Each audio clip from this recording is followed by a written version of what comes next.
जय श्री राम, जय श्री बालाजी महाराज। अगर लगा है पितरों के ऊपर बंधन, अगर लगा है पितरों पे किसी भी प्रकार की रोक, तो किस प्रकार से आप पितरों के बंधन को खोल सकते हो चुटकी भर में। मानो बिल्कुल ही आसान तरीके से, बिल्कुल ही सरल उपाय से, चाहे किसी ने किसी भी प्रकार का बंधन किया गया हो। और मैं आज आपको ये जो वीडियो बना रहा हूँ, ये बहुत ही ज्यादा आपके लिए लाभकारी है। और अगर ये वीडियो अच्छी लगती है तो इसे लाइक कीजिए, शेयर कीजिए और चैनल को सब्सक्राइब कीजिए। क्योंकि अब जैसा कि आपको पता है कि श्राद्ध पक्ष जो है प्रारंभ होने वाले हैं, और इस दौरान अगर हमारे पितरों पर बंधन होगा या हमारे पितरों के ऊपर कोई ऐसा क्रिया करी हुई होगी जिसके कारण हम अपने पितरों के नाम का कुछ भी अगर निकालते हैं तो हमारे पितरों तक वो नहीं पहुंच पाएगा। अगर नहीं पहुंच पाएगा तो पितर बलवान नहीं होंगे, पितर बलवान नहीं होंगे तो हमारे कार्यों में हर प्रकार की अड़चने आती रहेंगी। जैसा कि अगर हमारे ऊपर कोई पितृ दोष है या किसी भी प्रकार का कोई भी दोष है या मातृ दोष है, हमें इस बात का कुछ नहीं पता है, लेकिन हम अपने पितरों को बलवान कर सकते हैं, अपने पितरों को शक्तिशाली बना सकते हैं। कुछ कार्य करने होते हैं हमें जिसके कारण हमारे पितर जो है पूर्ण रूप से पावरफुल हो जाते हैं। कार्य क्या है, मान लीजिए अब ये पितर बंधन में कैसे आते हैं ये भी मैं आपको बता देता हूं। देखिए, घर में अगर किसी भी मान लो पितर की आप पूजा नहीं करते हो, या कोई आपके देव पितर है या कोई ऊत पितर है, आप उसे भूल गए हो, उसकी मानता नहीं करते। ऊत पितर क्या होता है, 10 साल से जो छोटी अवस्था में होते हैं वो ऊत पितर देवता की पितर में गिने जाते हैं। दूसरी बात ये होता है कि अगर आप पितरों के नाम का कुछ भी नहीं करते, अगर आपके परिवार में अकाल मृत्यु होती है, तब भी ऐसा घर के जो पितर होते हैं वो भी प्रेत योनि को प्राप्त हो जाते हैं और मलिन अवस्था में होते हैं। जब कोई तंत्र के तहत आपके पितरों को बंधनग्रस्त करता है, आपके पितृ शक्ति को बंधनग्रस्त करता है, ताकि इसके परिवार के पितृ भी इसकी हेल्प ना कर सके, तो वो पितृ जो है आपके बंधन में हो जाते हैं। और जिस मलिन शक्ति के तहत वो बंधनग्रस्त किए गए होते हैं, उस मलिन शक्ति के साथ रहकर उनके अंदर भी मलिनता उत्पन्न हो जाती है। और मलिनता उत्पन्न होती है तो वो आपके परिवार के हित में नहीं सोचते, आपके परिवार को कैसे ना कैसे जो है बर्बाद करने की सोचते हैं। अब अगर ऐसी अवस्था आपके साथ हो रही है तो ऐसी अवस्था में क्या किया जाए, किस प्रकार से? ऐसी अवस्था में मैं आज आपको एक ऐसा शक्तिशाली उपाय दे रहा हूं, ऐसा पावरफुल उपाय दे रहा हूं, जिस उपाय को करने मात्र से आपके पितरों को बल भी प्रदान होगा और साथ में शक्ति भी प्रदान होगी। अगर किसी भी प्रकार का बंधन होगा तो बंधन भी आपका उत्कीलन हो जाएगा,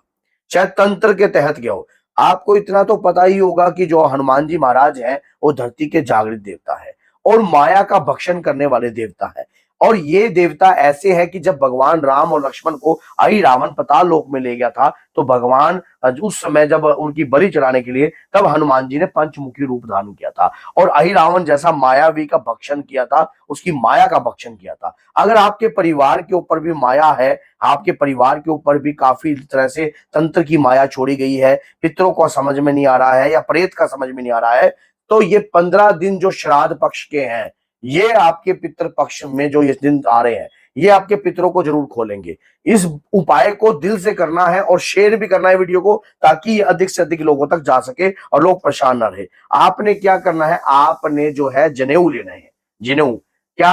आपने 16 जनेऊ लेने हैं।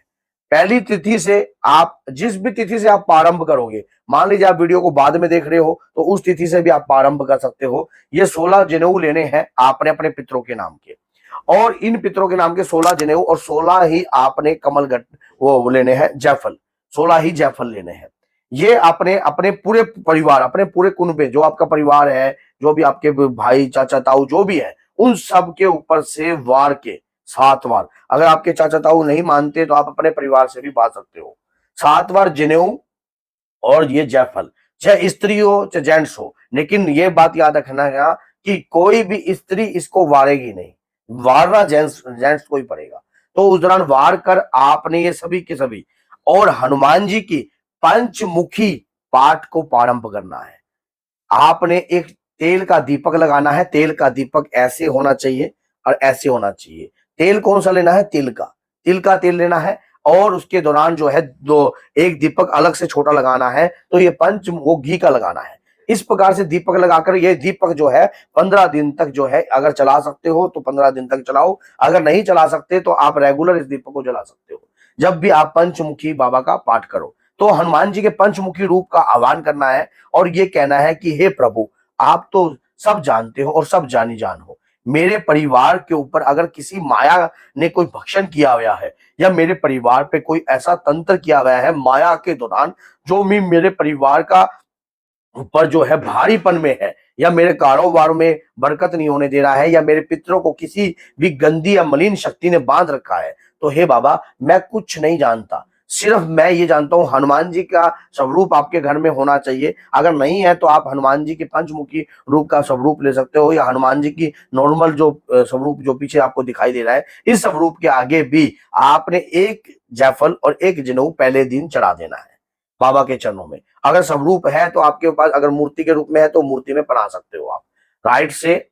समझ गए लेफ्ट तक, इस प्रकार से आप जनेऊ पढ़ा सकते हो और पंचमुखी पाठ प्रारंभ कर सकते हो अपने पितरों के नाम का। ये करते करते आपने क्या कर देना है, 15 दिन 16 दिन तक, जिस दिन 16वां दिन होता है उस दिन आप जो है थोड़े से आपने शमी की लकड़ी लेनी है, आम की लकड़ी लेनी है और नवग्रह लकड़ी लेनी है, पूरे परिवार के ऊपर से वार कर और सफेद तिल और थोड़े से अक्षत के साथ जो है गाय के घी के साथ हवन करना है। सिर्फ इतनी सी प्रक्रिया करने मात्र से आपके पितृ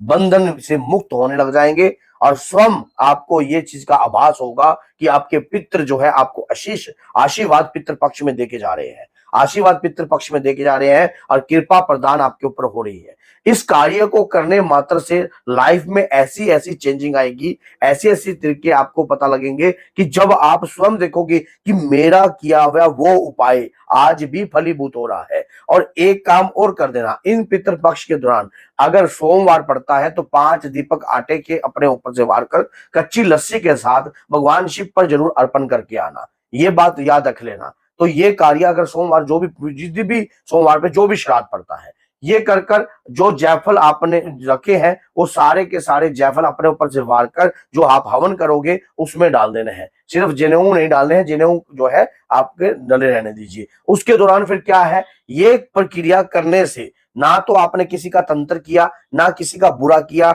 एक जनेऊ और एक जायफल और पंचमुखी रक्षा कवच का पाठ करने से, हनुमान रक्षा कवच का पाठ करने से क्या आपके पितृ बंधन से मुक्त हो सकते हैं। तो 101% का ये उपाय है, करके देख लिए, आजमा के देख लो और फिर देखना, उसके बाद आप स्वयं इस बात को जान लोगे कि जो उपाय बताया गया है वो 100% काम करता है। मैंने आपको ये बताया है क्योंकि मेरे पास जब मैं लाइव आता हूं तो ऐसा कई भक्त जो है सवाल करते हैं कि गुरुजी हमारे पितृ बंधे तो बड़े हैं। अब मेहंदीपुर बालाजी भी जब मैं गया तो वहां पर भी कई भक्तों ने इस प्रकार के सवाल करे, तो मैंने उनको कहा कि मैं इसके ऊपर एक वीडियो बनाऊंगा। तो आज की वीडियो ये है कि पितरों को क्षण भर में आप खोल सकते हो इस एक उपाय से। तो बोलिए जय सीताराम, जय श्री बालाजी और जय माता दी।